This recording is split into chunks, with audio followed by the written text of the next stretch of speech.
Hola, ¿cómo están? Muy buenos días y bienvenidos a esta cápsula de biología sobre teorías sobre el origen y evolución de las especies.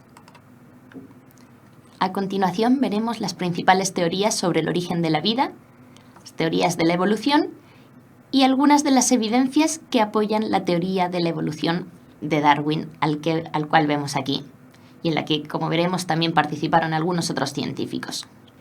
Desde nuestros comienzos, los seres humanos siempre nos hemos preocupado por encontrar una explicación sobre el origen de la vida y de los distintos seres vivos y inertes también que pueblan nuestro planeta. Por ello, las distintas culturas crearon diversos mitos y leyendas para tener alguna explicación. Posteriormente, las teorías ya más serias, entre paréntesis, se pueden dividir en distintos grupos. En primer lugar, tenemos las teorías o ideas teológicas o creacionistas que sostenían que la creación del universo y de las distintas especies era obra de un ser supremo. Esto es compartido por las diferentes religiones.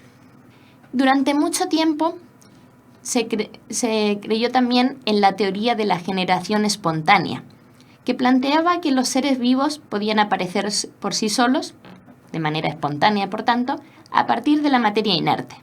Por ejemplo, si en una habitación dejábamos ropa sucia y granos de trigo, al cabo de cierta cantidad de días aparecían los ratones.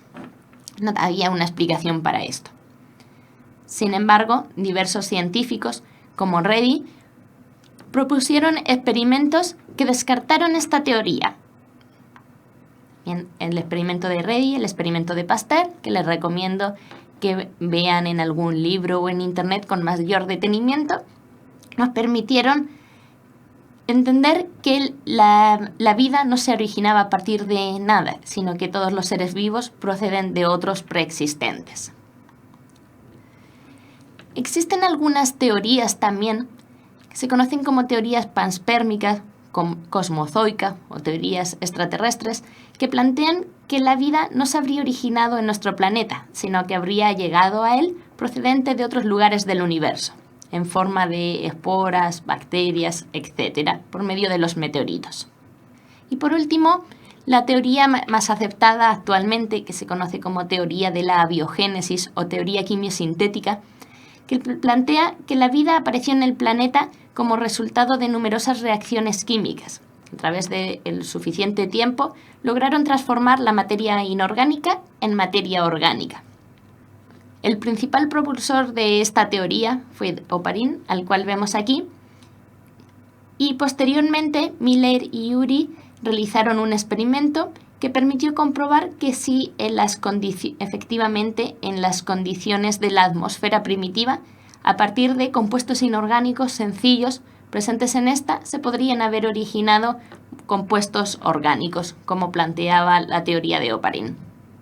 Respecto a las teorías de la evolución, es importante siempre destacar el aporte de Lamarck en el siglo XIX, quien propuso la primera teoría que explica mediante un mecanismo científico cómo los seres vivos han variado a lo largo del tiempo.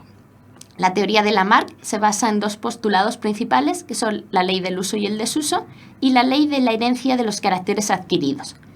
Generalmente se utiliza este ejemplo del crecimiento del cuello de las jirafas para explicar su teoría.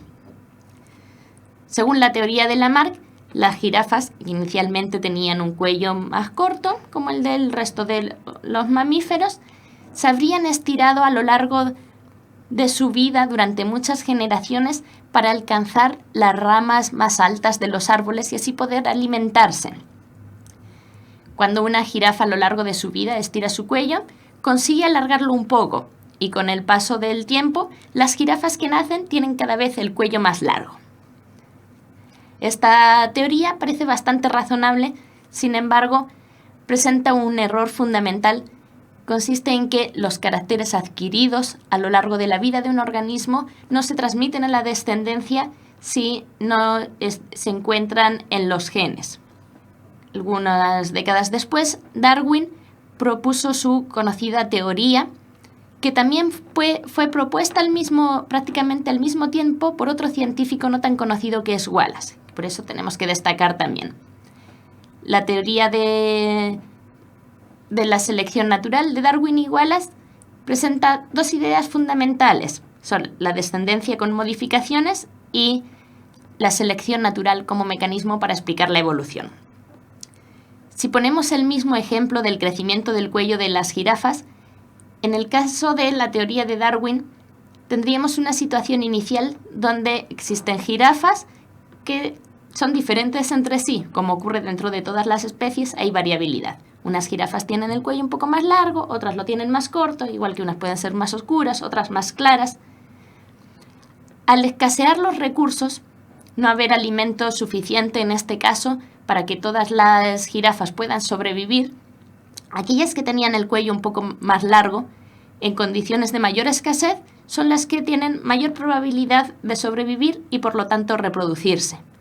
Con el paso del tiempo, los genes que determinan un cuello más largo para las jirafas se van haciendo más frecuentes en la población, de manera que con el transcurso del tiempo todas las jirafas llegan a tener un cuello mucho más largo del que tenían al principio.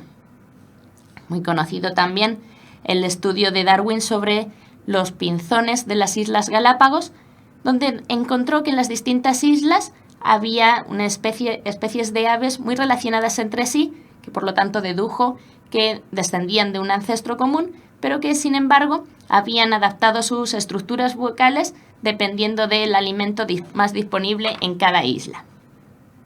¿Qué evidencias apoyan la teoría de la evolución? Bueno, hay distintas ramas científicas que nos permiten encontrar pruebas de que efectivamente las especies han evolucionado a lo largo del tiempo. Entre ellas es muy importante la paleontología, que ha permitido descubrir fósiles, como por ejemplo de una especie que debió existir en algún momento, que se puede considerar un eslabón perdido entre las aves y los reptiles, ya que presenta características de ambos. Se ha podido determinar también de manera bastante completa la evolución de especies como el caballo, a partir de estructuras bucales y patas delanteras que se han aparecido de diferentes tipos de caballos que han habitado el planeta a lo largo del tiempo. También es importante la anatomía comparada, el estudio de las distintas estructuras anatómicas en diferentes especies. Esta especialidad nos ha permitido identificar un tipo de órganos, que son los órganos homólogos, corresponden a estructuras que se supone que tienen un origen evolutivo común, pero que han evolucionado de manera divergente. Por ejemplo, la pata delantera del cocodrilo, las alas de las aves, las aletas de las ballenas, la pata delantera del caballo, las alas del murciélago, nuestro brazo, son órganos que tienen una estructura interna muy similar, pero que sin embargo actualmente tienen usos diferentes. Por lo tanto, permiten deducir que tienen un mismo origen evolutivo. Sin embargo, hay otro tipo de órganos que son los órganos análogos. Son órganos que actualmente cumplen una función similar, como las alas de los insectos y las de los murciélagos o aves, pero que presentan una estructura interna diferente y que por lo tanto deducimos que han evolucionado de manera convergente, desde diferentes orígenes, para cumplir una función similar en la actualidad. La embriología también nos muestra evidencias de la evolución y del origen común de las especies. Por ejemplo, aquí vemos embriones de un ser humano, un cerdo y un lémur, y es casi imposible saber cuál es cuál, ¿verdad? Porque en las primeras etapas del desarrollo embrionario, las especies más emparentadas son muy similares entre sí.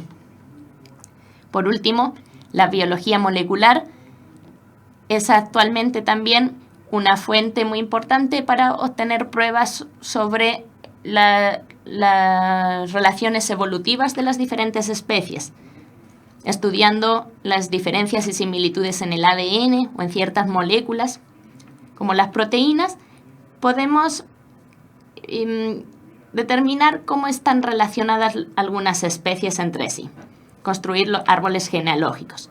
Por ejemplo, Aquí tenemos un árbol genealógico con algunas especies de primates, donde podemos ver que entre el ser humano y el chimpancé hay solamente un 1,2% de diferencias en su material genético, estando algo más separados ambos del gorila o del orangután. Bueno, con esto llegamos al final de esta cápsula. Terminamos con esta viñeta que nos muestra la diferencia entre la teoría evolutiva de Lamarck y la de Darwin y Wallace, con el conocido ejemplo de las jirafas. Espero que haya quedado más o menos clara la información y puedan también seguir profundizando con otros materiales. Que les vaya muy bien en su estudio y nos vemos pronto.